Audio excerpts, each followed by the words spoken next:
You don't belong in first class. The sentence didn't just land. It sliced clean through the quiet cabin like a blade, sharp enough to make every nearby conversation collapse into silence. Heads turned, not all at once, but in ripples. A glance here, a pause there, until the entire front section of the aircraft felt charged, like the air itself had been tightened. Darius Cole didn't move. Seated in 1A, legs crossed, hands resting lightly on his lap, he looked exactly like what they saw. A black man in a plain black t-shirt, dark jeans, and worn sneakers. No watch flashing under cabin lights. No leather briefcase. No signal of wealth. Just presence. Calm. Unshaken. The flight attendant, Nicole Harris, stood beside him, her smile tight, rehearsed, but hollow at the edges. "Sir," she repeated, louder this time, as if volume could validate her claim. "You're going to need to move. This seat has been reassigned."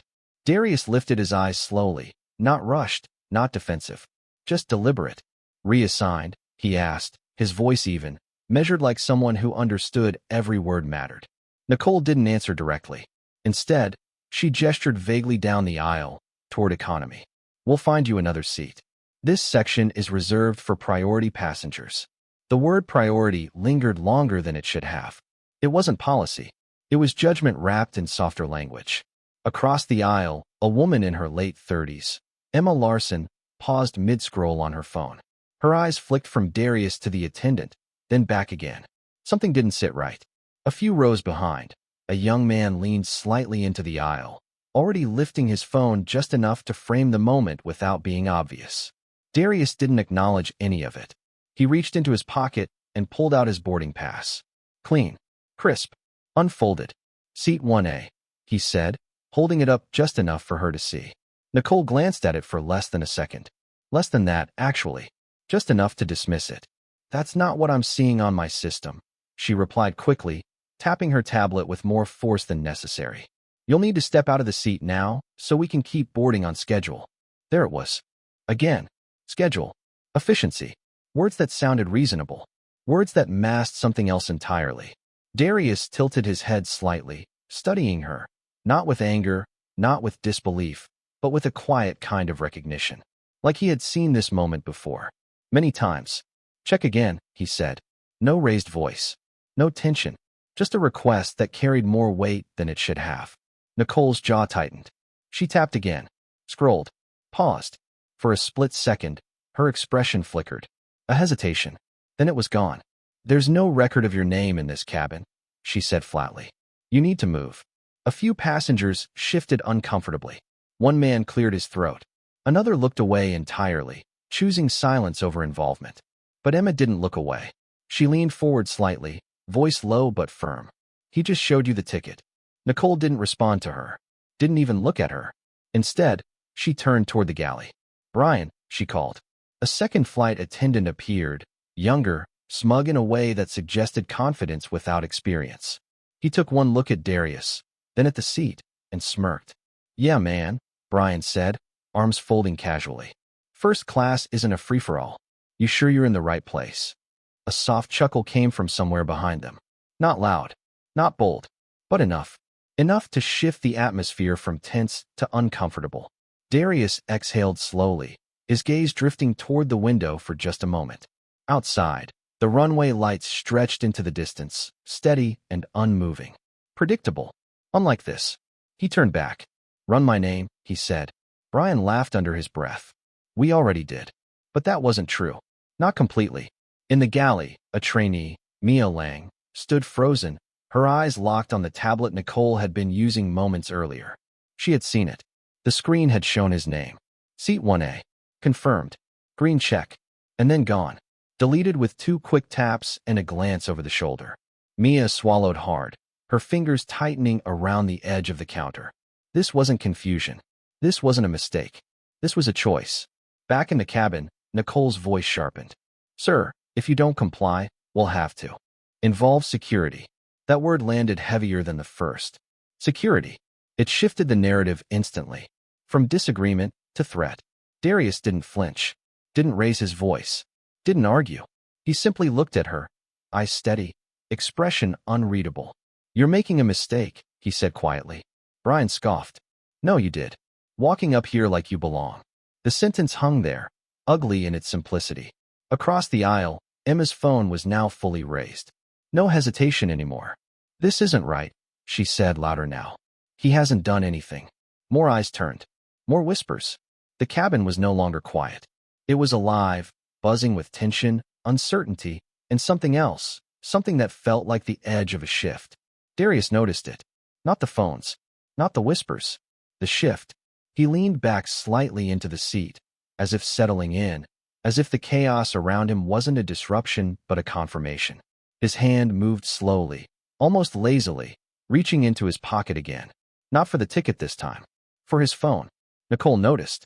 No recordings, she snapped quickly. This is a private flight environment. Darius didn't respond to her. He didn't need to. He simply unlocked his phone, his thumb moving with practiced precision.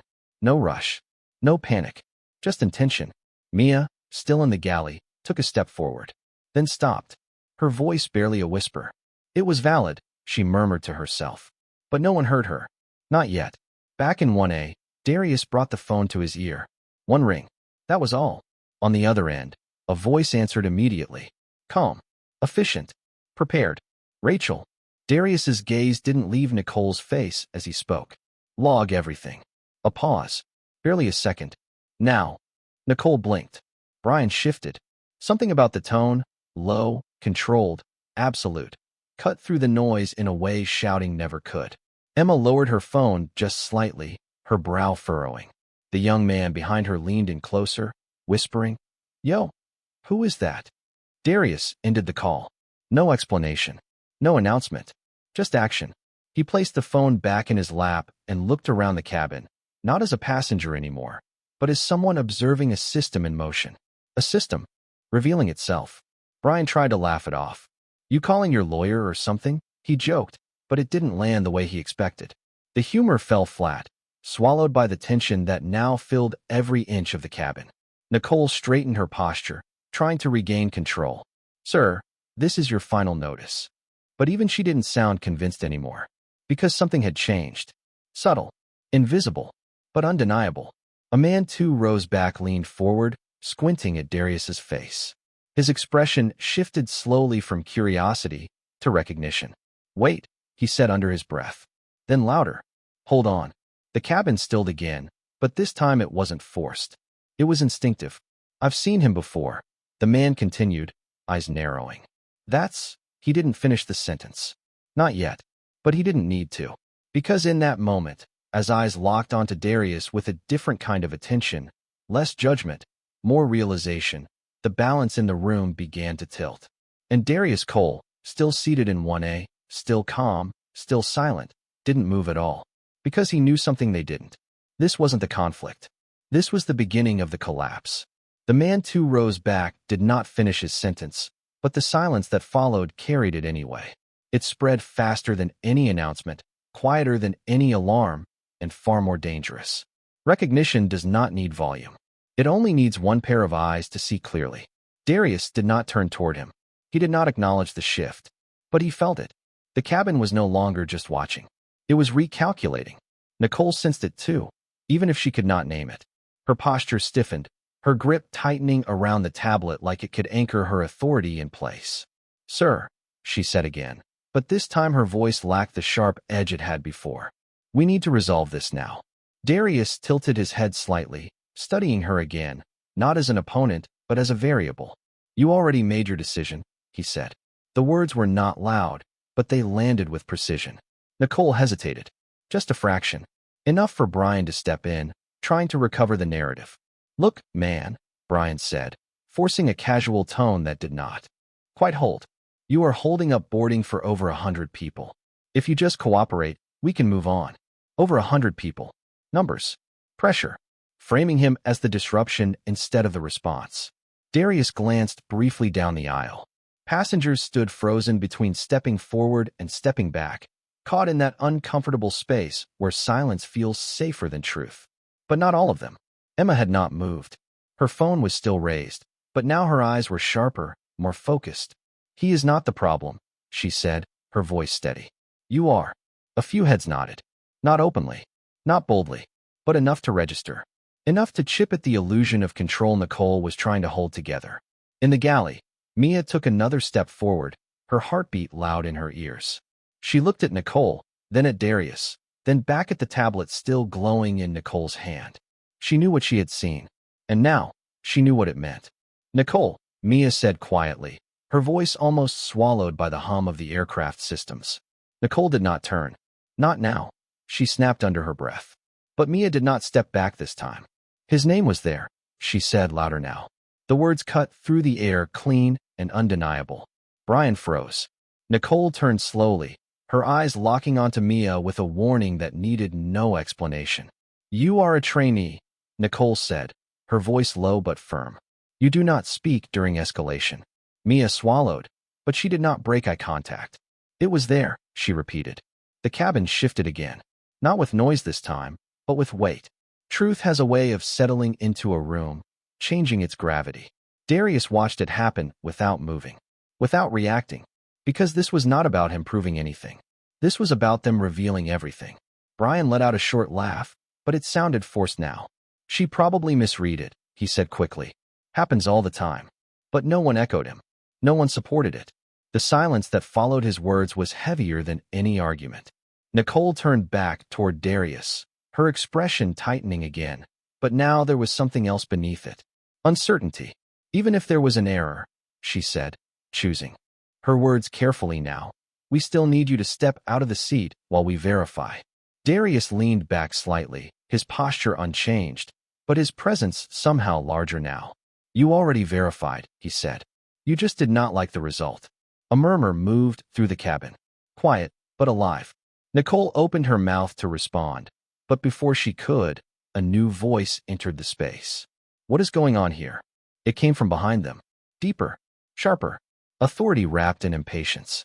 Captain Reynolds stepped into the aisle, his uniform crisp, his expression already set in frustration. He had not seen the beginning. He had only seen the disruption, and that was enough for him. Nicole turned toward him immediately, relief flashing across her face like reinforcement had just arrived. "Captain, this passenger is refusing to comply with seating instructions," she said quickly. The framing was immediate, clean, controlled. Darius did not interrupt. He did not correct her. Not yet. Captain Reynolds looked at Darius, then at the seat, then at the surrounding passengers with their raised phones and tense expressions. He exhaled slowly. "Sir," he said, his tone firm but measured. "We cannot depart until everyone is properly seated. I need you to cooperate so we can resolve this." Again, the word cooperate. Again, the assumption that he was the one resisting. Darius met his gaze calmly. "I am seated exactly where I paid to be," he said. The captain's jaw tightened slightly. "According to my crew, that is not accurate. According to my crew. Not according to facts. Not according to verification. According to assumption reinforced by authority." The man too rose back, leaned further into the aisle now, his voice louder, more certain. "That is Darius Cole," he said. This time, he finished the sentence. The name did not explode. It did not echo, but it landed. And once it did not move. Nicole blinked. Brian's smirk vanished. Captain Reynolds paused, just for a second, but in that second, everything shifted again. Recognition spread faster this time. Not from doubt, but from confirmation. Phones lifted higher. Eyes widened. Whispers sharpened into clarity. Darius did not react to the name. He did not confirm it. He did not deny it. He simply sat there, watching the system adjust to information it could no longer ignore. Captain Reynolds looked at him again, this time longer. Studying. Calculating. Something in his posture changed, but only slightly. "Sir," he said again, slower now. "Can you confirm your identity?" Darius let the question sit in the air for a moment. Not out of hesitation. Out of control. Then he reached into his pocket again, pulling out a slim black card. Not flashy. Not loud. Just precise. He held it up, not toward Nicole, not toward Brian, but toward the captain. "You should already know," he said. The cabin went still again. Not because they were told to. Because they understood something was unfolding that could not be undone. Nicole's grip on the tablet loosened. Brian took a small step back. Mia exhaled, her shoulders dropping just slightly, like the truth she had carried was finally visible to someone else. And Darius Cole, still seated in 1A, still calm, still composed, did not raise his voice, did not demand respect, did not force the moment. Because real power does not rush. It waits until there is nowhere left to hide. The black card did not shimmer under the cabin lights. It did not need to. It carried weight in a way no shine ever could. Captain Reynolds took it slowly, like he was unsure whether he was accepting proof or stepping into something irreversible. His eyes scanned the surface once, then again, longer this time. The shift was immediate, but controlled. His shoulders straightened, not in dominance, but in awareness. Behind him, Nicole leaned in slightly, trying to catch a glimpse, her earlier confidence now replaced with something tighter, something fragile. Brian did not speak. He did not laugh. He simply watched, his arms no longer crossed, his posture no longer certain. The cabin felt smaller now, like the walls had moved in just enough to hold every word in place. Captain Reynolds looked up from the card and met Darius's eyes again. This time, there was no assumption, only calculation. "Sir," he said, his voice lower, more careful. "Can you explain what is happening here?" It was a different question. Not what are you doing, but what is happening. Responsibility had shifted. Darius did not take the card back. He let the captain hold it. Let him feel it. Let him understand it. "Your crew removed my name from the system," Darius said calmly. "Then asked me to leave the seat I purchased." No emphasis. No accusation. Just facts, placed cleanly between them. Nicole stepped forward quickly, her voice cutting in before the silence could settle. "That is not accurate," she said, but even she heard the weakness in it. Captain Reynolds did not look at her. Not immediately. He kept his eyes on Darius, as if measuring the distance between truth and explanation. "Nicole," he said finally, without turning, "did you verify this passenger's ticket before asking him to move?" The question was simple. The answer was not. Nicole hesitated, just long enough for everyone to notice. "There was a discrepancy," she said carefully. "The system did not show his name." Darius's gaze did not shift. "It did," he said. Mia stepped forward fully now, no longer hiding in the edges of the galley. "It did," she repeated, her voice steadier than before. "I saw it. It was confirmed." The words landed harder this time because they were no longer alone. They had weight behind them. "Witness." Captain Reynolds turned toward Mia slowly. "You are certain?" Mia nodded without hesitation. "Yes, sir." Brian tried to step in again, his voice quick, almost urgent. "She is new. She could have misread it. These systems glitch all the time." But the room did not accept that explanation. Not anymore. Because the pattern was already visible. The hesitation. The contradiction. The shifting narrative. Captain Reynolds exhaled slowly, then handed the black card back to Darius. But he did not step away. Not yet. "I need to confirm this directly," he said, his voice measured. Darius gave a small nod. Not permission. Not approval. Just acknowledgement. Captain Reynolds turned toward Nicole, his tone changing now, firmer, more precise. "Pull up the passenger manifest for this cabin." Nicole's fingers moved quickly across the tablet, but the confidence was gone, replaced by urgency, by pressure, by the awareness that every movement was now being watched, not just by passengers, but by consequence. The screen loaded, scrolled, paused. There was a space where a name should have been. Blank. Clean. Like it had never existed. Nicole turned the screen slightly toward the captain. "There," she said, pointing. "There is no record."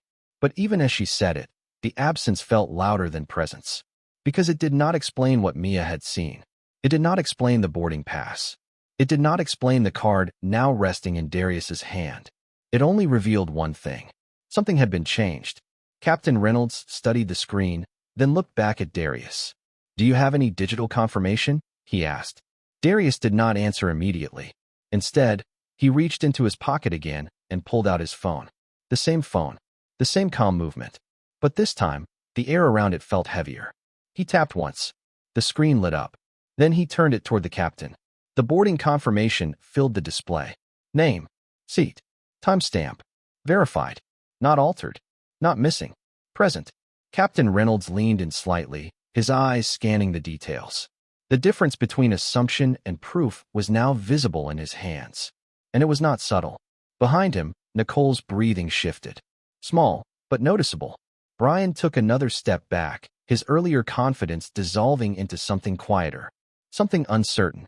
Emma lowered her phone just slightly, her voice barely above a whisper.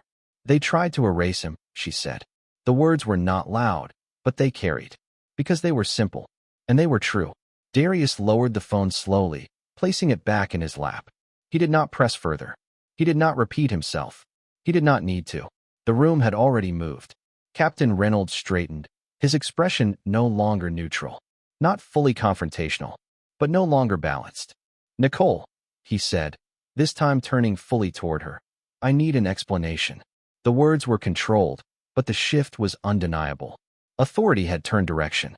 Nicole opened her mouth, then closed it again. For the first time since the interaction began, she did not have a ready answer. Because there was no version of the story that aligned anymore. Not with the evidence. Not with the witnesses.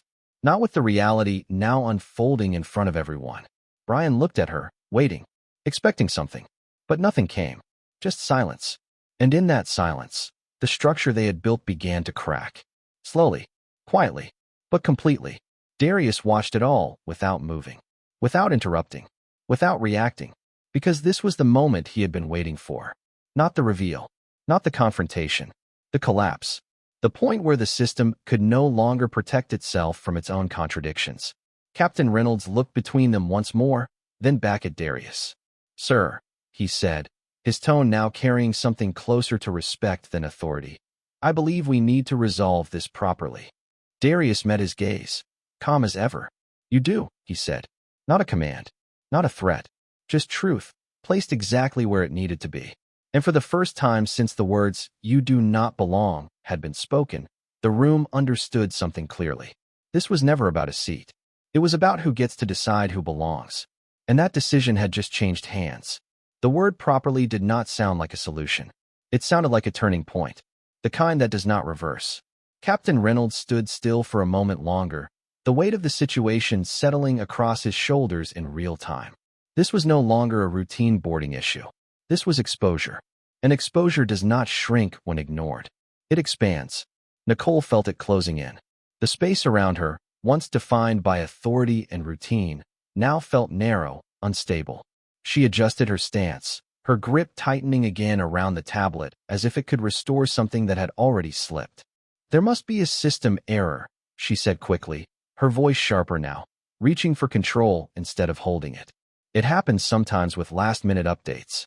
But even as she said it, the explanation lacked foundation. It did not connect the gaps. It did not answer the questions already forming in the room.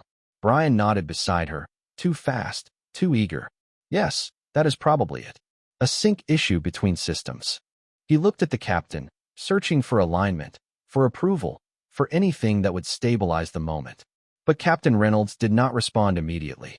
He looked at the tablet again, then at Darius, then back at Nicole.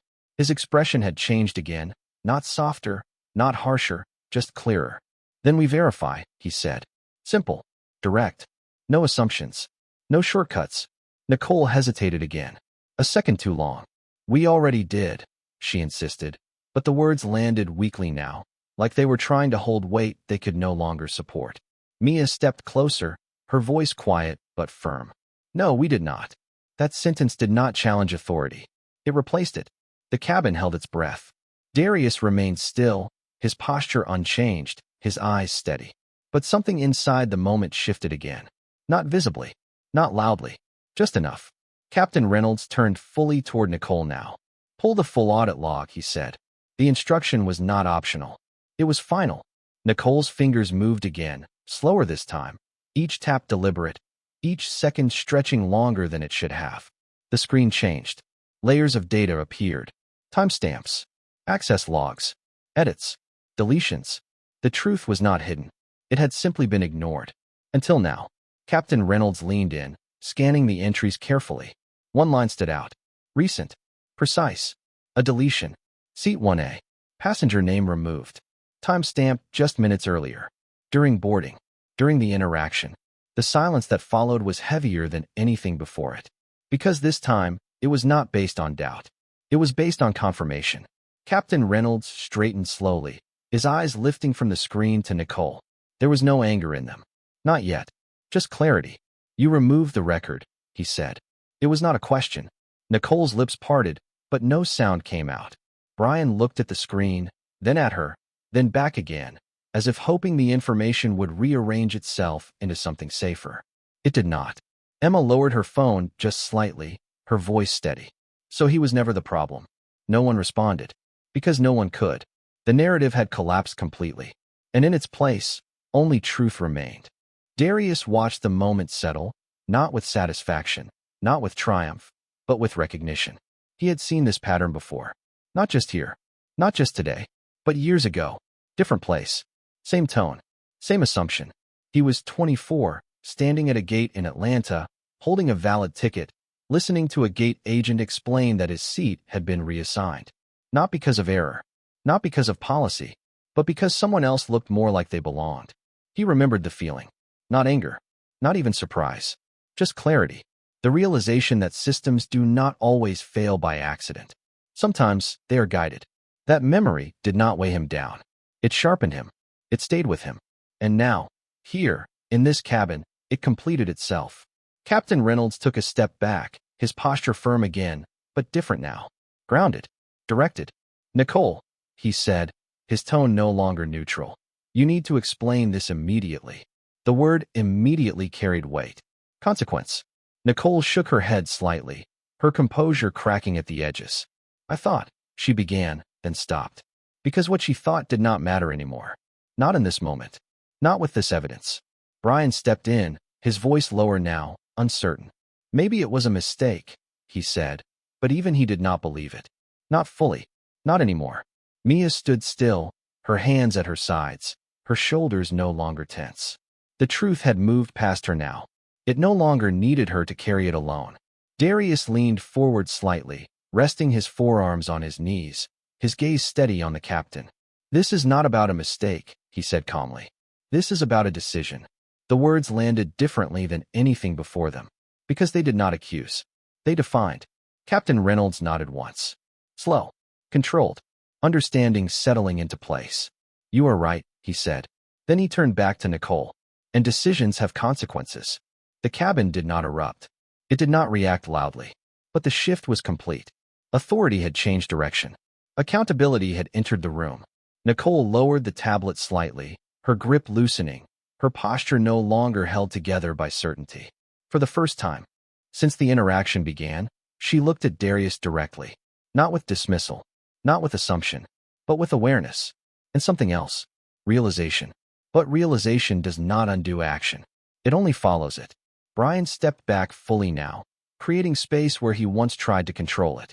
The captain took another breath, then reached for his radio. He did not speak into it yet. He paused. 1 second.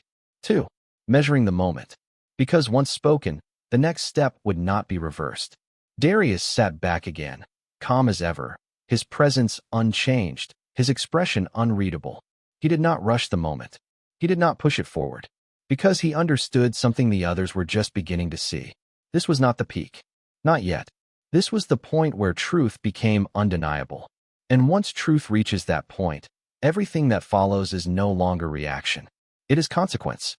Captain Reynolds did not rush the radio call. His thumb hovered over the button, not out of hesitation, but precision. Because once he spoke, the moment would move from exposure to action, and action does not rewind.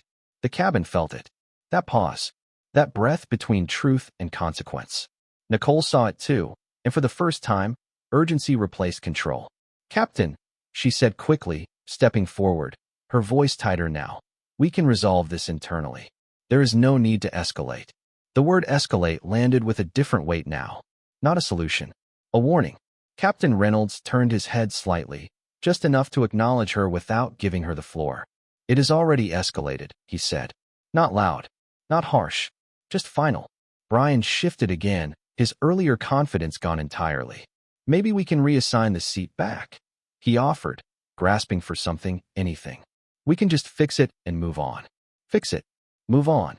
Words designed to shrink the moment back into something manageable, something forgettable. But this was no longer a seat issue, and everyone in the cabin knew it. Darius did not interrupt. He did not correct them. He simply watched, his gaze steady, his posture unchanged. Because he understood what they were only beginning to realize. Some things cannot be fixed by going backward, only addressed by moving forward. Emma spoke again, her voice calm but firm. You cannot just undo what you did and pretend it did not happen. A few passengers nodded more openly now. Not subtle anymore. Not cautious. The room had crossed that line. Silence was no longer the safer option. Mia stood beside the galley entrance, her eyes moving between the captain and Darius, then back to Nicole. She had not moved forward for recognition. She had moved forward for truth. And now that truth was standing in the middle of the aisle, visible to everyone, undeniable. Captain Reynolds finally pressed the radio. A soft click echoed louder than it should have. Ground operations, this is Captain Reynolds at Gate B14, he said, his voice steady, controlled. We have a passenger verification issue requiring immediate review. Requesting supervisor presence before departure. The words were clinical, professional, but everyone understood what they meant. This was no longer contained. Nicole's shoulders dropped slightly, just enough to reveal the shift. The control she had held was gone. Not taken, not challenged, just gone. Brian exhaled slowly, stepping further back into the galley, removing himself from the center of something he no longer understood. The cabin settled into a different kind of quiet now. Not tense, not uncertain, focused, waiting. Darius leaned back again, his eyes drifting briefly toward the window. The runway lights were still there, unchanged, consistent. Systems, when they work, do not shift based on who is watching. That was the difference. He turned back slowly, his gaze passing over the passengers, the raised phones, the faces that had moved from curiosity to clarity. He did not need to say anything. The moment was speaking for him. A voice crackled through the captain's radio. Copy that, Captain. Supervisor en route. Please hold boarding. Hold boarding. The process had stopped. Not delayed. Stopped. Captain Reynolds released the button and lowered the radio, his expression steady but firm. He turned back toward Nicole. Until this is resolved, no further actions are taken, he said. It was not a suggestion. It was a boundary. Nicole nodded slightly, but her eyes had changed. The confidence was gone, replaced by calculation, by the awareness that the situation was no longer hers to control. Darius noticed it. That shift. That moment when someone realizes the outcome is no longer in their hands. He had seen it before. In boardrooms. In negotiations. In spaces where power changed quietly, without announcement, without warning. It never looked dramatic. It looked exactly like this. Subtle. Final. Emma lowered her phone just slightly, her voice softer now. You knew, she said, not to anyone in particular, but to the moment itself. You knew this would happen. Darius did not respond. Because the answer was not simple. This was not prediction. It was understanding. Understanding patterns. Understanding systems. Understanding how easily they reveal themselves when pressure is applied. Mia took a small step closer, her voice barely above a whisper. Why did you not say who you were? The question hung in the air, simple but loaded. Darius turned his head slightly toward her, his expression calm, thoughtful. Because it should not matter, he said. The words landed deeper than anything before them. Because they stripped away the last layer of excuse. The last place to hide. Nicole looked down at the tablet in her hand, the screen still displaying the audit log, the deletion, the evidence she could no longer deny. For a brief moment, she closed her eyes. Not long, just enough to feel the weight of what had unfolded. Then she opened them again, but nothing had changed. Because reality does not reset when acknowledged. It remains. Brian leaned against the galley wall now, silent, his earlier voice gone entirely. He was no longer part of the narrative, just a witness to its collapse. Captain Reynolds remained in place, his posture firm, his presence steady, holding the space until the next step arrived.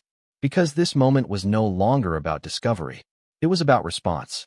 Footsteps approached from the jet bridge. Slow, deliberate, a new presence entering the space. Not rushed, not uncertain. The supervisor had arrived. The door at the front of the cabin opened, and a woman in a dark navy blazer stepped inside, her expression composed, her eyes already scanning the room, taking in the tension, the silence, the weight. She did not ask what happened immediately. She observed first, measured, calculated, because experience had taught her something important. The truth is always visible before it is explained.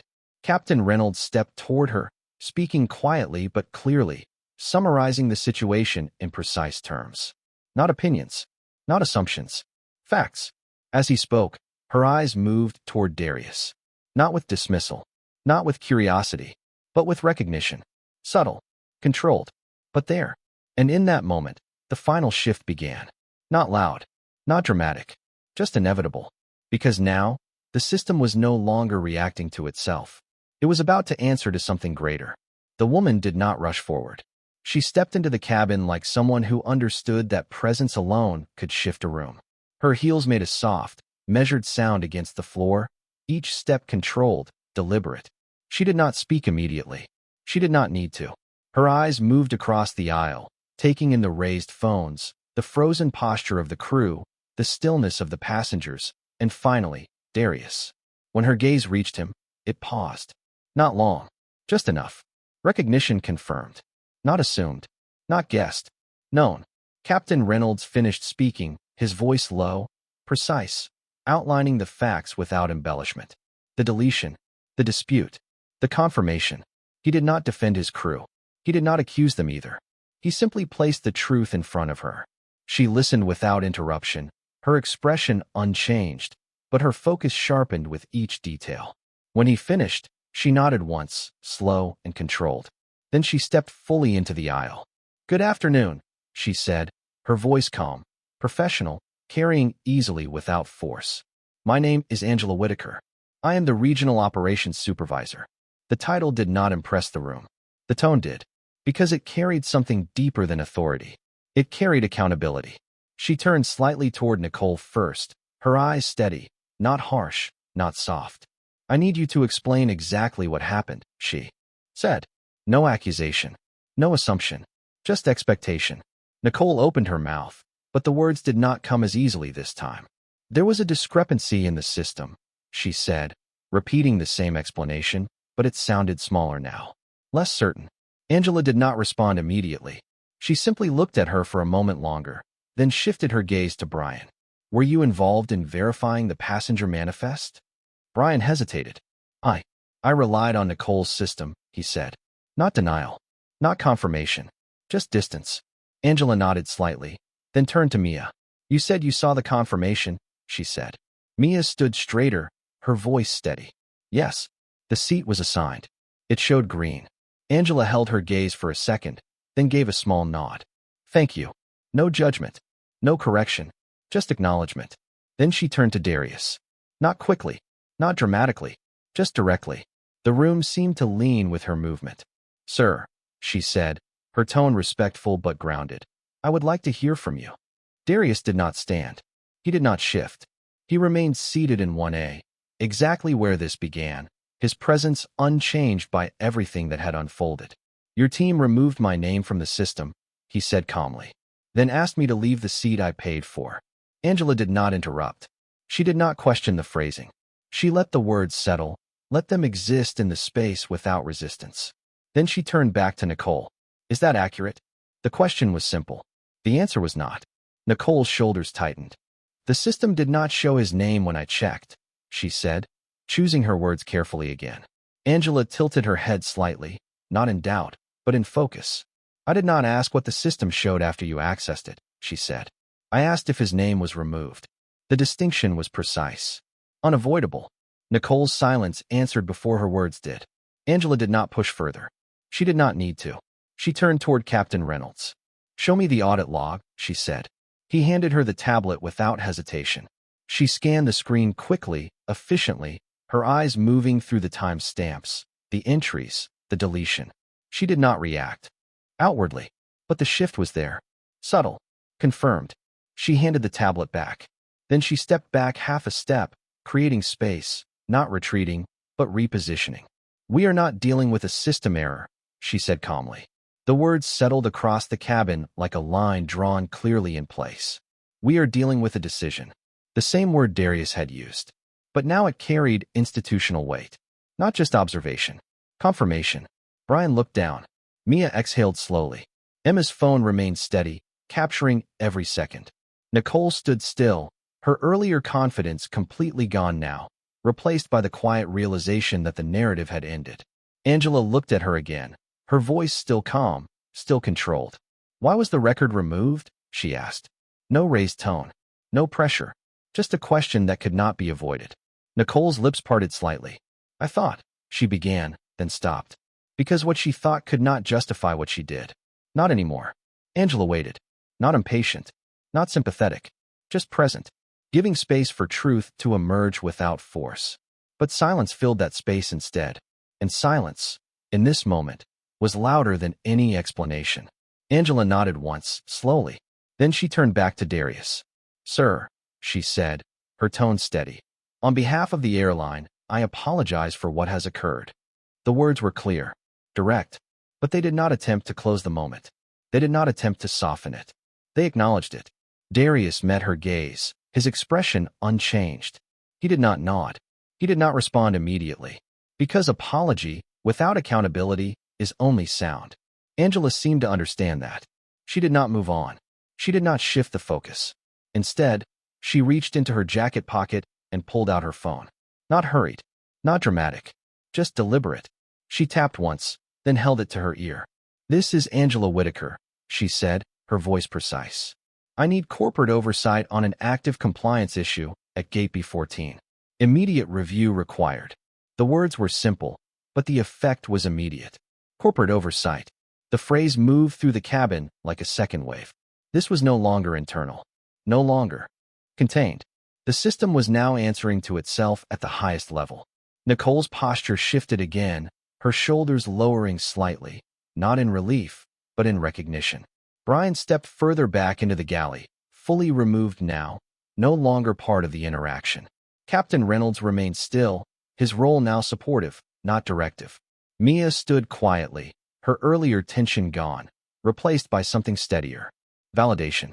Angela lowered the phone slightly, listening, then nodded once. Understood, she said. We will hold position. She ended the call and slipped the phone back into her pocket. Then she turned once more to the room, her presence steady, her voice calm. This matter is now under formal review, she said. We will not proceed until it is addressed. No one questioned her. No one interrupted. Because the direction was clear. The system had shifted fully. Darius leaned back slightly in his seat, his gaze steady, his posture unchanged. He had not raised his voice. He had not demanded authority. He had not revealed anything beyond what was necessary. And yet, everything had changed. Because power, when real, does not need to be declared. It reveals itself in moments like this. And the moment was far from over. The word review did not calm the room. It sharpened it. The kind of sharp that does not cut immediately, but lingers, waiting for what comes next. Angela Whitaker stood still for a moment after ending the call, her posture steady, her presence anchoring the space. She did not rush to fill the silence. She let it breathe. Because silence, in moments like this, does something important. It forces truth to stay visible. Nicole felt it pressing in. Not from the supervisor. Not from the passengers. From the absence of control she once had. Her eyes moved briefly toward the aisle, then back to the tablet in her hands, as if searching for something that could undo what had already been confirmed. But there was nothing left to find. Brian remained near the galley, his earlier energy completely gone. He was no longer part of the moment, just present inside it. Mia stood quietly, her shoulders relaxed now, but her attention focused, not on the crew, but on Darius. Not out of curiosity, out of understanding, because she had seen the truth before anyone else had been willing to accept it. And now, the entire cabin was catching up. Darius sat still, exactly where he had been from the beginning, his hands resting lightly, his posture unchanged. But the room no longer saw him the same way. Not as a question, not as a disruption, as something else. Something that had shifted the balance without raising its voice. Angela stepped forward slightly, her gaze moving across the passengers, then back to Darius.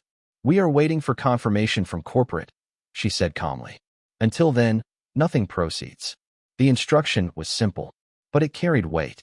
Finality. No one argued. No one questioned. Because at this point, the system itself had paused. Not delayed. Paused.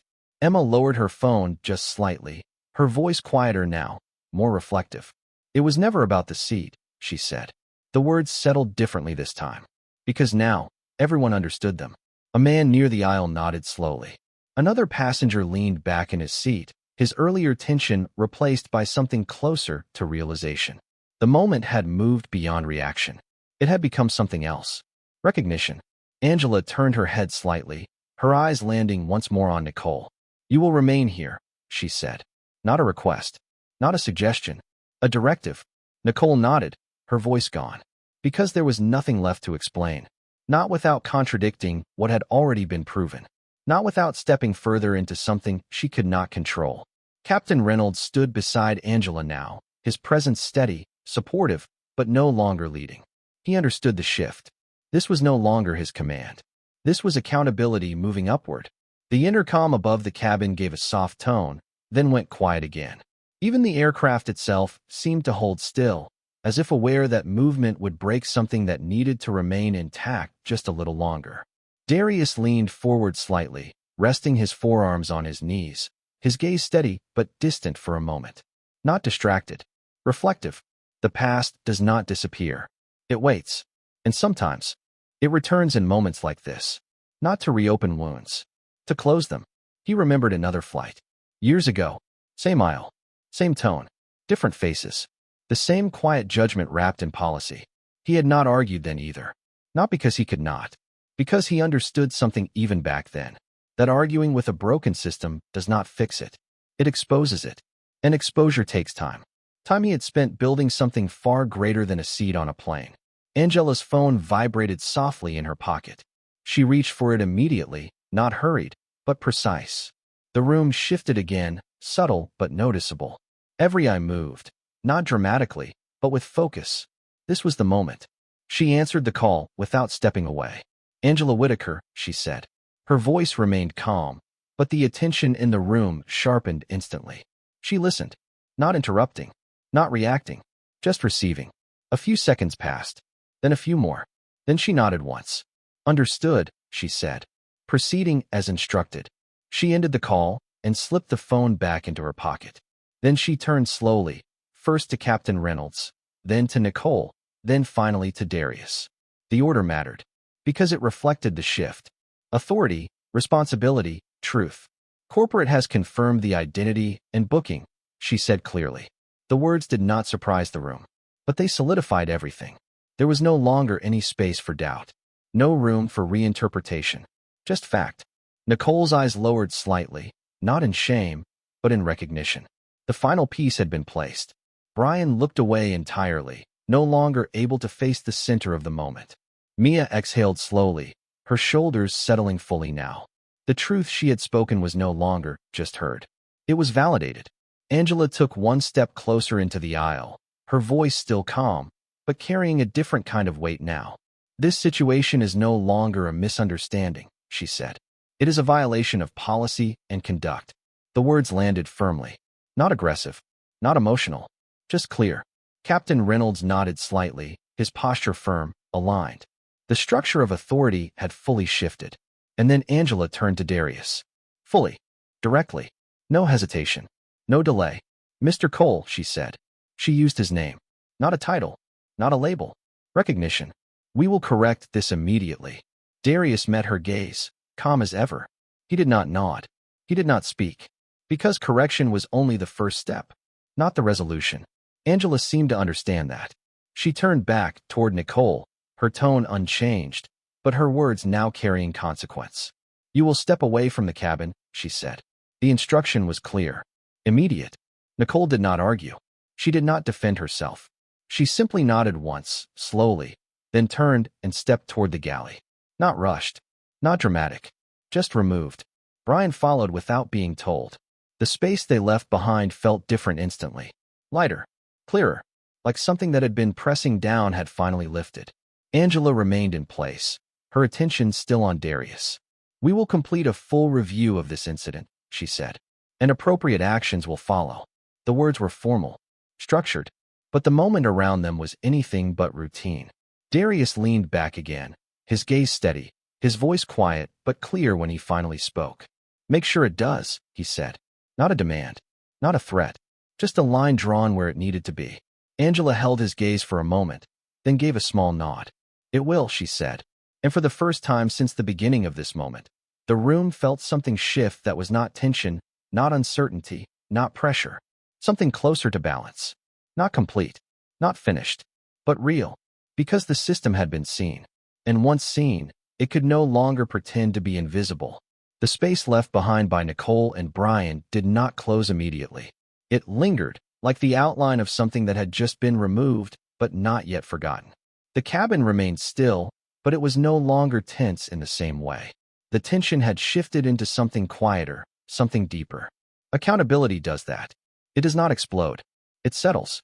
Angela Whitaker stood at the center of that shift, her posture steady, her attention sharp, but her tone unchanged. She did not celebrate the correction. She did not soften the moment. Because she understood something critical. Resolution is not the same as repair. Captain Reynolds moved slightly to the side, giving her full space now, his earlier authority fully transitioned into alignment. The chain of command had not broken.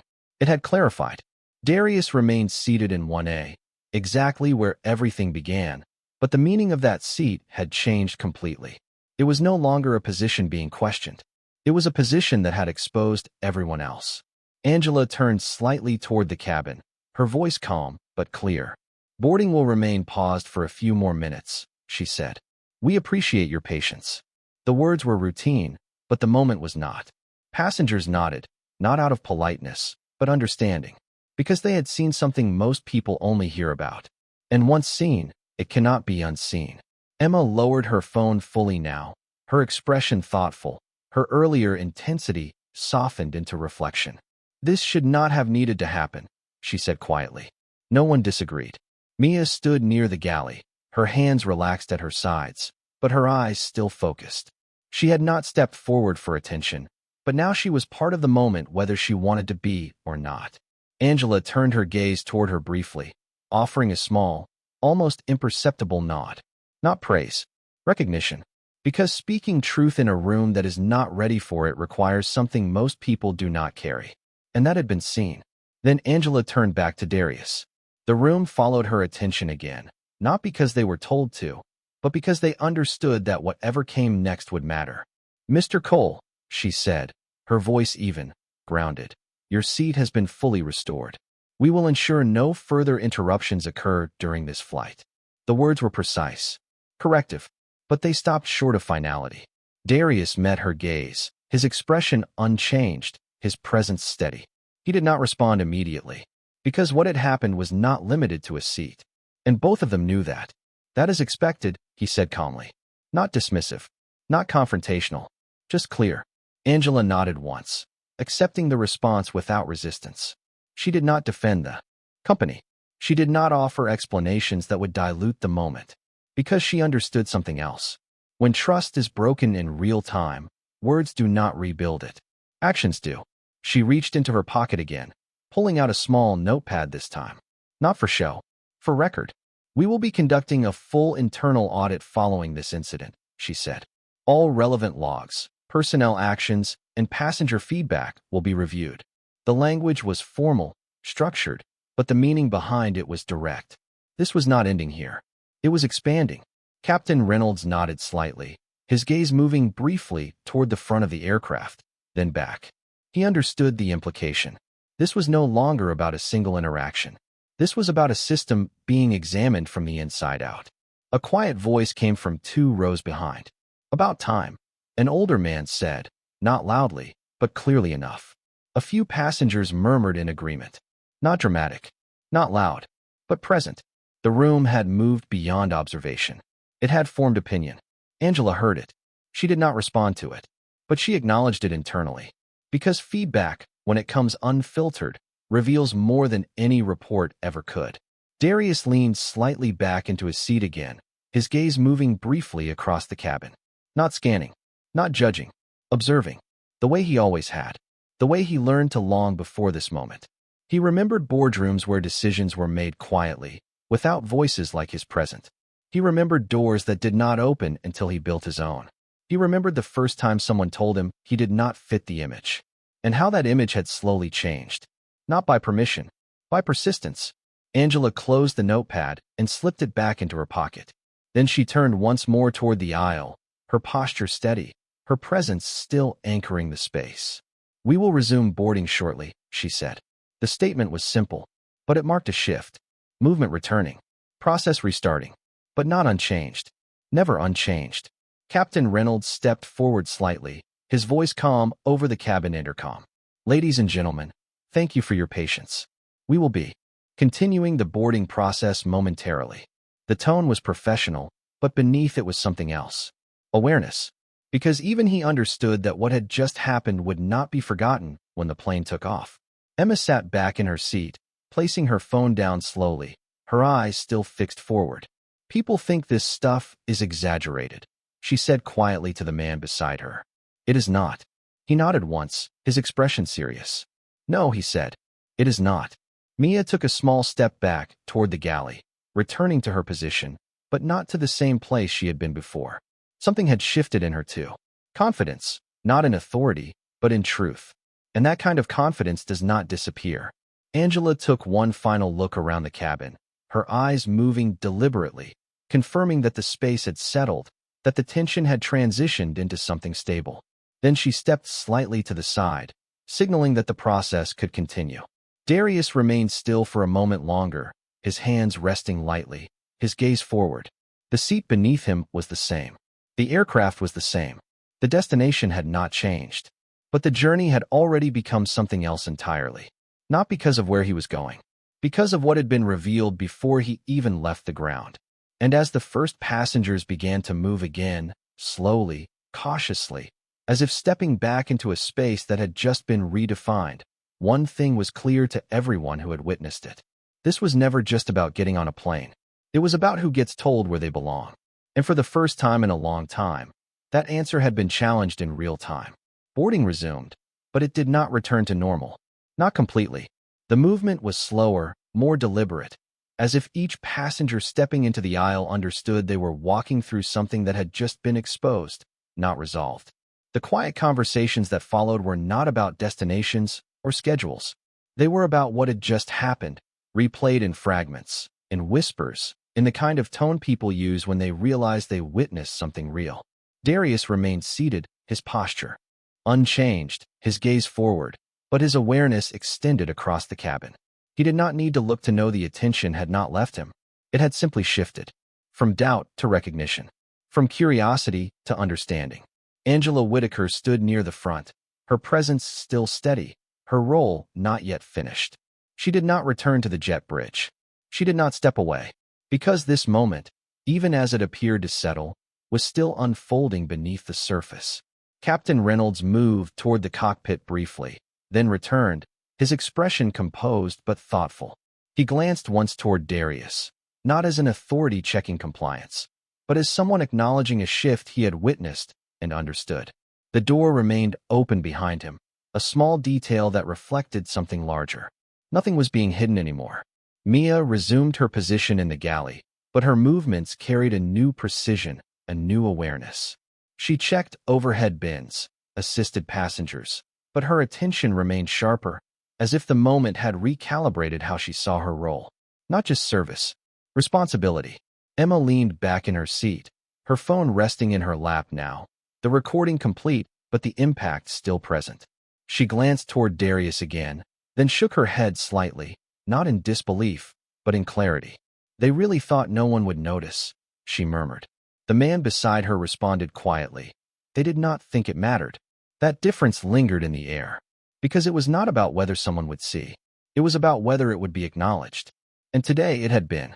As the final passengers took their seats, the cabin door closed with a soft, controlled sound. Not dramatic, but definitive. The aircraft had moved from pause to progression. But progression did not erase what had occurred. It carried it forward. Angela stepped slightly closer to Darius once more, not to interrupt, but to complete something that had not yet been addressed.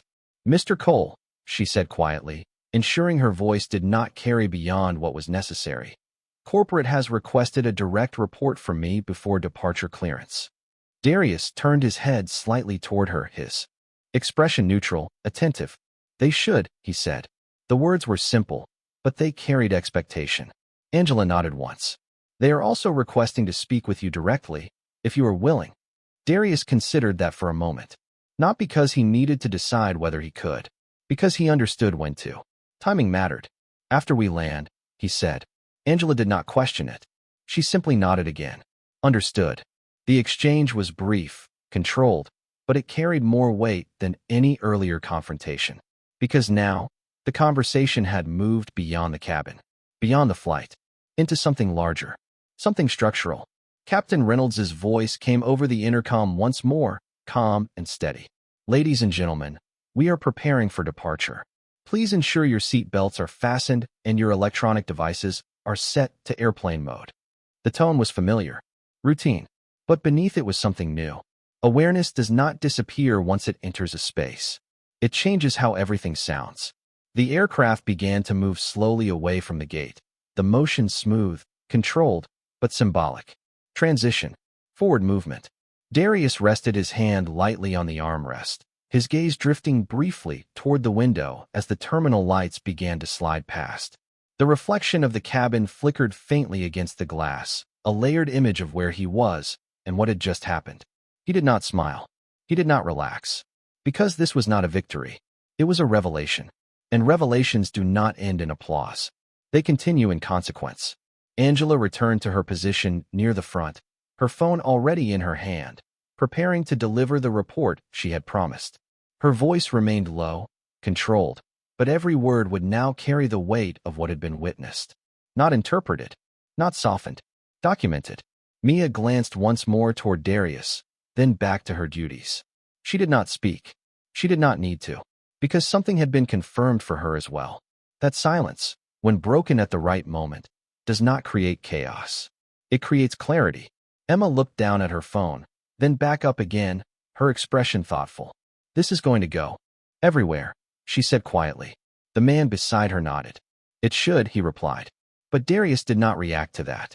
Not to the idea of attention, not to the idea of exposure. Because he understood something deeper than that. This was not about being seen. It was about what happens after people see. The aircraft turned slowly onto the runway, the engines building power gradually, steadily, like a system preparing to move forward after being forced to pause and reflect. The cabin settled into the familiar hum of departure, but nothing about it felt routine anymore. Because everyone on board knew something they had not known before, or perhaps something they had always known, but had now seen clearly. And as the plane began its acceleration, pressing forward into the night sky, carrying every passenger with it, one truth remained anchored beneath the motion. This was never just about a moment on a plane. It was about a system that had been tested in real time. And for once, it had not been able to hide. The aircraft lifted from the runway with a steady force, the ground falling away beneath it, but the weight inside the cabin did not lift with it. It remained quiet, present, carried in the thoughts of every passenger who had witnessed what unfolded before takeoff. The climb was smooth, almost too smooth, as if the machine itself refused to mirror the tension that had just passed through it. Darius sat still, his posture unchanged, his eyes forward, but his mind was not on the sky outside. It was on what had been revealed. Not the incident itself, but the pattern beneath it. Patterns do not disappear at altitude. They travel. Angela Whitaker remained seated in the jump seat near the front for a moment longer than necessary, her gaze focused ahead, her phone resting in her hand. She had already delivered the initial report, but that was not the end of it. It was only the beginning of documentation that would move far beyond this flight. Her phone vibrated again. She answered immediately, her voice low but clear. "Yes, I am here." A pause. Listening. Then a slight nod. Confirmed. All data logs matched the timeline. Another pause. The cabin remained quiet, but attention shifted subtly toward her, not openly, but enough. "No, this was not a system failure," she continued. "It was a manual override. The words were not meant for the passengers, but they carried.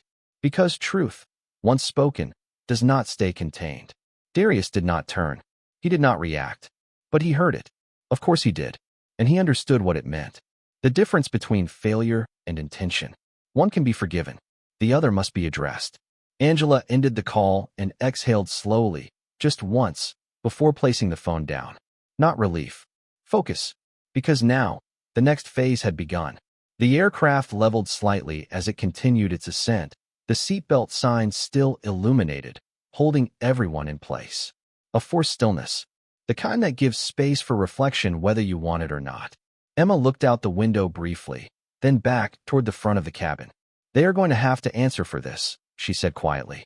The man beside her nodded. They already are, he replied. Darius rested his hands together, his fingers loosely interlaced, his posture composed. He was not thinking about retaliation, not about embarrassment, not about the individuals who had stepped out of the cabin. He was thinking about structure, about policy, about the invisible lines that allow moments like this to happen without interruption. Those lines were now visible, and once visible, they could not remain unchanged. A flight attendant moved quietly down the aisle, checking seat belts, her movements precise, careful, aware of the atmosphere she was stepping through. This was no longer routine service. It was service under awareness, and that difference showed in every motion. Mia moved with her, slightly behind, her eyes attentive, her posture steady. She no longer looked uncertain. She looked present, grounded in something she had proven to herself. Angela stood slowly from her seat, smoothing the front of her blazer with a small, controlled movement. She did not rush. She did not hesitate. She stepped into the aisle and moved toward Darius again, her presence measured, respectful. When she reached him, she did not stand over him. She adjusted her position, slightly, ensuring the conversation remained level, not imposed. Mr. Cole, she said quietly, corporate has escalated this beyond standard review. Darius turned his head slightly toward her, his expression neutral, attentive. They should, he said again. The repetition was not accidental. It reinforced expectation. Angela nodded once. They are initiating an immediate compliance investigation across all boarding operations, she said. Not just this flight. The words expanded the moment beyond the cabin, beyond the airline, into something systemic. Darius held her gaze for a moment. Then he asked a question, his voice calm, precise. How many prior complaints were logged? Angela did not answer immediately, not because she did not know, because she knew exactly what the answer meant. More than a few, she said finally, and not all were escalated. The cabin did not react loudly, but the weight of that statement settled deeper than anything before it, because this was not an isolated moment. It was part of something larger, something that had been allowed to continue. Darius leaned back slightly, his gaze forward again. Then this was not the first time, he said. Not a question, a conclusion. Angela did not disagree. No, she said quietly. A pause followed. Not uncomfortable, not tense, just real. Because once a pattern is acknowledged, silence is no longer empty. It is full of understanding. The aircraft reached cruising altitude, the engines stabilizing into a steady hum, the seatbelt sign flickering off with a soft chime. Movement returned, but it did not feel the same. It felt intentional, controlled. Passengers shifted in their seats, but the awareness remained. The moment had not passed. It had evolved. Angela straightened slightly, her voice still low. They are also requesting your input in the investigation, she said. Darius did not respond immediately. He looked ahead, his eyes steady, his posture unchanged. Then he spoke. They will have it, he said. Not out of obligation. Out of purpose. Angela nodded once more. Then she stepped back, giving him space again, returning to her position near the front. Not because the moment was over. Because it was moving into its next phase. Emma leaned slightly toward the aisle, her voice thoughtful. He is not even angry, she said. The man beside her shook his head. He does not need to be, he replied. Darius heard that too, and he understood it. Anger reacts. Power redirects. The cabin lights dimmed slightly as the aircraft settled into cruise, the outside world now a stretch of dark sky and distant lights far below. But inside, clarity had never been brighter. Because what had happened on the ground was no longer confined to that moment. It had been documented, witnessed, confirmed, and now it was moving forward. Not as a story, as a consequence. At cruising altitude, the cabin settled into a rhythm that looked normal but felt different, like a familiar song played in a different key. The hum of the engines was steady, the seatbelt sign dimmed, the soft glow of overhead lights returning to their usual calm. But beneath it all, something had shifted permanently. Not loudly, not dramatically, but undeniably. Darius remained seated in 1A, his posture composed, his gaze forward, but his attention was not idle. It moved through the cabin without movement, reading the silence, understanding what had changed and what had not. Because he knew something most people did not. Moments like this do not end when the plane levels out. They begin there. Angela Whitaker stood near the front for a while longer, reviewing messages on her phone, her expression focused, precise. This was no longer about managing a situation. It was about documenting a failure. And documentation, when done correctly, becomes accountability. Her phone buzzed again, and she answered without hesitation. Yes, she said, her voice low, controlled. I am still on board.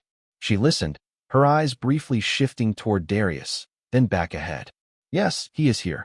And yes, it aligns with the report. A pause. Then another. No, I do not recommend delaying action. That line landed quietly, but it carried force. Action. Not review. Not discussion. Action. Darius did not react outwardly, but he heard it. And more importantly, he understood it. Because the difference between awareness and action is where most systems fail. Not today. Not here. Angela ended the call and took a slow breath, then stepped forward again, this time not toward Darius immediately, but toward the galley. Mia looked up as she approached, her posture straight, her attention immediate. Angela stopped in front of her, her tone calm but direct.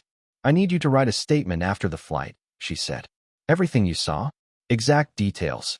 No interpretation. Mia nodded without hesitation. Yes, ma'am. There was no fear in her voice. No uncertainty. Just clarity.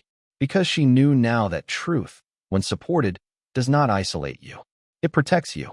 Angela gave a small nod, then turned back toward the aisle. Her movements remained controlled, measured, but there was a new edge to them now. Not sharp. Focused. Because the moment had crossed into consequence.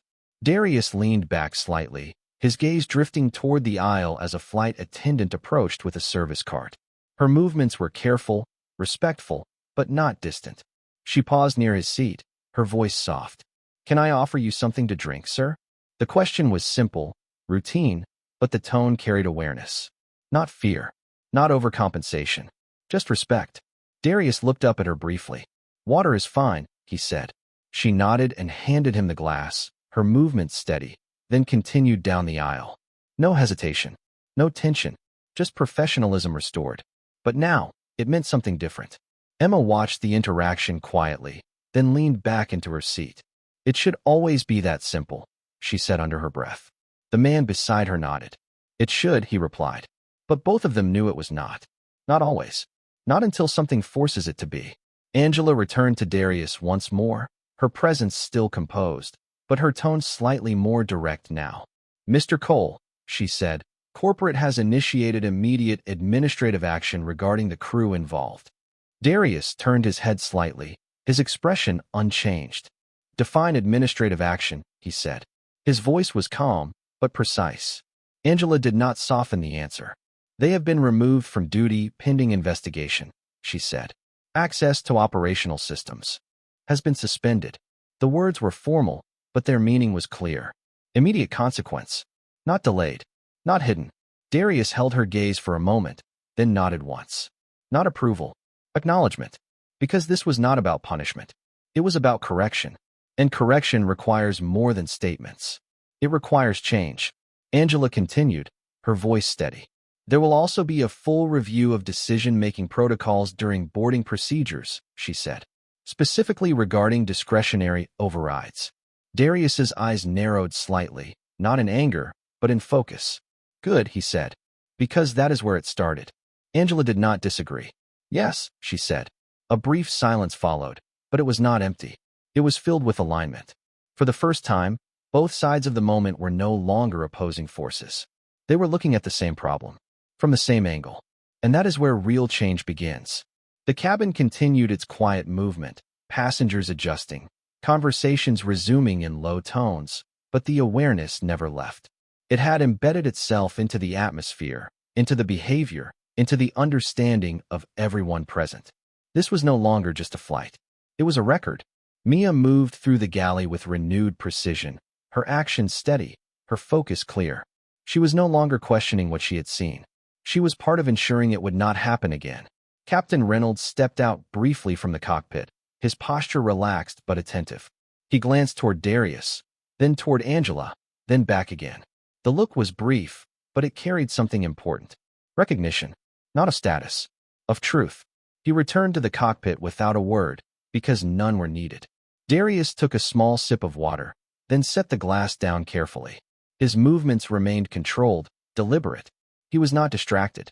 He was thinking, not about what had happened, about what would follow, because the moment itself was already complete. What mattered now was what it changed. Angela's phone vibrated once more. She checked the message quickly, then looked up, her expression unchanged, but her eyes sharper. "They are preparing a statement," she said. Quietly. Darius did not ask what it would say, because statements do not matter if they are not backed by action. And today, action had already begun. The aircraft moved steadily through the night, miles passing beneath it, but inside, the distance being covered was something else entirely. A system had been challenged. Not loudly, not violently, but clearly. And clarity, once introduced, does not disappear. It expands. And as the cabin settled deeper into the quiet rhythm of flight, one truth remained, steady as the engines themselves. This was not an isolated moment. It was a correction in motion, and it was only just beginning. The cabin lights dimmed slightly as the aircraft settled deeper into cruise, the outside world now reduced to distant constellations and scattered city lights far below. But inside, clarity remained sharp, almost uncomfortably so. Nothing about this flight felt ordinary anymore, not because of disruption, but because of what had been revealed and what was now quietly unfolding behind it. Darius sat still, his posture unchanged, his presence steady, but his awareness remained active, tracing the subtle shifts in behavior around him. Conversations were quieter now, more deliberate, less about casual travel and more about reflection. Not everyone spoke, but everyone understood. Angela Whitaker stood near the front once again, her phone in hand, her expression focused as she reviewed a message that had just come through. Her eyes moved quickly across the screen, then paused. Not in surprise. In confirmation. She slipped the phone into her pocket and turned toward Darius, her movement controlled, her tone composed as she approached. "Mr. Cole," she said quietly, ensuring her voice remained contained within the space between them. "Corporate has finalized their immediate response." Darius turned his head slightly toward her, his expression neutral, attentive. He did not ask what it was. He waited, because the answer mattered more than the question. Angela met his gaze directly. "They are issuing a formal internal directive effective immediately," she said. "All discretionary overrides during boarding procedures are suspended across all routes pending full review." The words were structured, precise, but their meaning extended far beyond policy. This was not a patch. It was a pause on a flawed mechanism. Darius held her gaze for a moment, then nodded once. "That is a start," he said. "Not approval, not dismissal, just acknowledgement." Angela continued, her tone unchanged. "Additionally, the incident from today is being escalated to executive review before landing." That line carried weight, because escalation at that level does not happen for routine issues. It happens when something deeper has been exposed. Darius leaned back slightly, his eyes forward again, absorbing the information without reaction. "It should not take this to trigger that," he said calmly. Angela did not argue. "No," she replied. The agreement was quiet, but complete. A flight attendant passed by slowly, her movements careful, aware, the balance between professionalism and awareness still settling into place. Mia followed shortly after, carrying a small tray, her posture steady, her focus sharp. She was no longer moving through routine. She was moving through responsibility. That difference was visible in every step. Emma sat back in her seat, her fingers resting loosely on her phone, but she was no longer recording. She was thinking, watching, processing. "This is going to change something," she said quietly. The man beside her responded without hesitation. "It already has." Darius heard that too, and he knew it was true, because change does not wait for announcements. It begins the moment a system is forced to see itself clearly. Angela remained standing for a moment longer, then spoke again, her voice slightly firmer now, not louder, just more defined. "There is one more thing," she said. Darius turned his head again, his attention returning fully. "Corporate has initiated an independent audit team," she said. "They will be reviewing not only this incident, but all related reports from the past 12 months. The expansion was significant. Not reactive, proactive. It meant the moment had extended beyond itself. Darius's eyes narrowed slightly, not in suspicion, but in focus. Independent, he asked. Angela nodded. Yes. External compliance oversight. That mattered, because internal reviews can be managed. External ones cannot. A brief silence followed, but it was not empty. It was filled with understanding. This was no longer about correction. It was about exposure at scale. Darius leaned forward slightly, resting his forearms on his knees, his voice calm but precise when he spoke. Then make sure they are given full access, he said. Not filtered reports. Not summaries. Angela met his gaze without hesitation. They will be, she said. And for the first time since the beginning of this moment, there was no gap between what was said and what was meant. The alignment was clear. Captain Reynolds stepped out briefly from the cockpit once more, his presence steady, his movements controlled. He glanced toward Angela, then toward Darius, then gave a small nod before returning again. No words, just acknowledgement. Because even he understood that what had happened extended beyond his role. The aircraft moved steadily through the night, the hum of the engines constant. The cabin settled into a rhythm that felt calm, but carried something deeper beneath it. Awareness does not disrupt function. It refines it. Angela took a step back, her role in the immediate moment nearing completion, but her responsibility far from over. She looked once more across the cabin, confirming that the space had stabilized, that the tension had transformed into something sustainable. Then she turned back to Darius one final time. Mr. Cole, she said, her voice steady.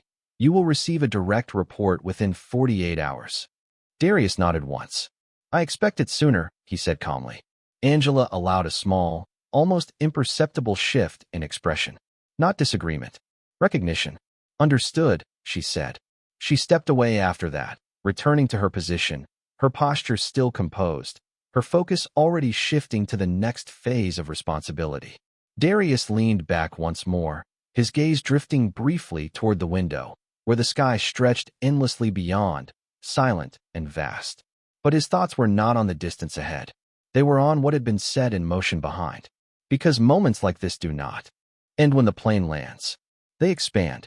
They ripple outward into policy, into behavior, into decisions that will be made long after this flight is forgotten by those who did not understand it. But for those who did, it would not be forgotten at all.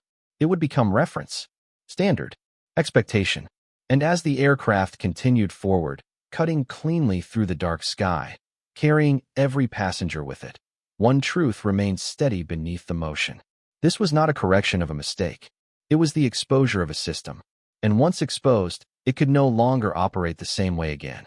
The aircraft began its gradual descent hours later, the shift so smooth it was almost unnoticeable at first, like a quiet transition from one state to another. But inside the cabin, something had already completed its descent long before the wheels would touch the ground. The atmosphere had changed not just in tone, but in structure. What had started as a moment of confrontation had become something far more permanent. A reference point. A standard. Darius remained seated in 1A, his posture unchanged, his expression calm. But there was a finality in his stillness now, not because the situation had ended, but because it had resolved into something clear. The kind of clarity that does not require repetition. Angela Whitaker stood once more near the front, reviewing the final notes on her device, her movements precise, controlled, but there was a subtle shift in her posture too. Not tension, not pressure, completion of a phase. Her phone buzzed softly, and she glanced down, reading quickly, then pausing for just a moment longer than before. She lifted her eyes and looked toward Darius, then stepped forward one last time. Mr. Cole, she said, her voice calm, steady. Corporate has confirmed the immediate implementation of all corrective measures discussed. Darius turned slightly toward her, his gaze focused, attentive, but unchanged. And the audit? He asked. Angela nodded once. Already in motion, she said. External team has been activated. Full access granted. The words were clean, direct, no hesitation. Darius held her gaze for a moment, then gave a small nod. Not approval, not satisfaction, just acknowledgement that the process had moved where it needed to go. Angela continued, her tone consistent. Additionally, all personnel involved in today's incident have been formally removed from operational duty pending final review. The cabin did not react loudly, but the weight of that confirmation settled deeply. Because this was no longer theoretical. It was real, immediate, consequence applied without delay. Darius leaned back slightly, his eyes drifting forward again. That is accountability, he said quietly. Angela did not respond with agreement or reinforcement. She did not need to. The outcome spoke for itself. She stepped back after that, returning to her position, her role in this moment complete, but her responsibility continuing beyond this flight. The announcement from Captain Reynolds came shortly after, his voice calm, professional, but carrying a tone that had shifted since takeoff. Ladies and gentlemen, we have begun our descent. We will be landing shortly. Please ensure your seat belts are fastened. The words were familiar, routine, but the context behind them was not. This was no longer just a flight nearing its destination. It was a moment reaching its conclusion. Emma looked out the window as the city lights grew larger, sharper, more defined beneath them. It actually changed something, she said softly. The man beside her nodded once. Because it had to, he replied. Darius heard that too, but he did not turn. He did not engage.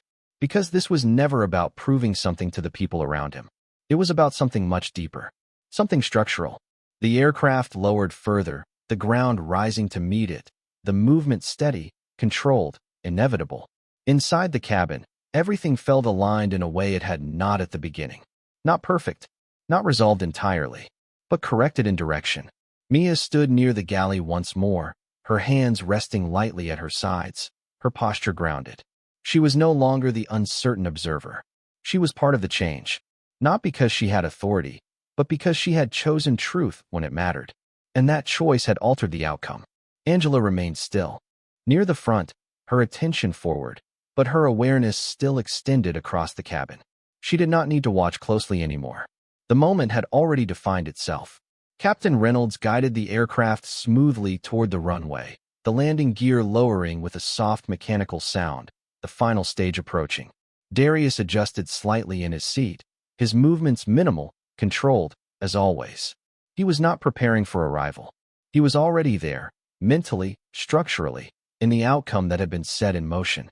The wheels touched down with a firm but controlled impact, the aircraft rolling forward as the engines reversed gently, slowing its motion, bringing everything back to ground level.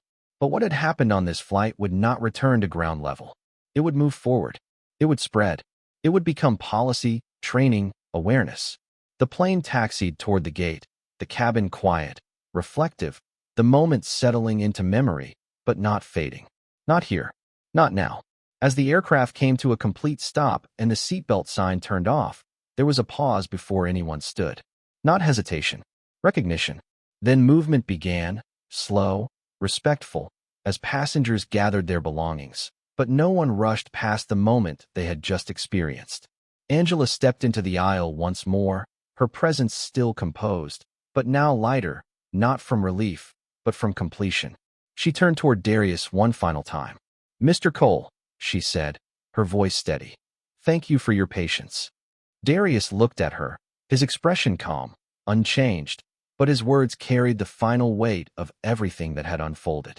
This was never about patience, he said. It was about making sure it does not happen again. Angela held his gaze for a moment, then nodded once. No defense, no explanation, just understanding. Darius stood then, finally, for the first time since the moment began, his movement smooth, unhurried, controlled. He stepped into the aisle, not ahead of anyone, not behind, just present within it. Not as someone who had been challenged, as someone who had revealed something. He walked forward without looking back, without needing acknowledgement, because the impact of what had happened did not require confirmation. It was already in motion, and as he stepped off the aircraft into the terminal, blending into the movement of travelers, one truth remained behind him, steady, undeniable, and impossible to ignore. He had not raised his voice. He had not demanded respect. He had not needed to. Because real power does not argue for its place. It exposes the system that questions it. And once exposed, that system can never be the same again.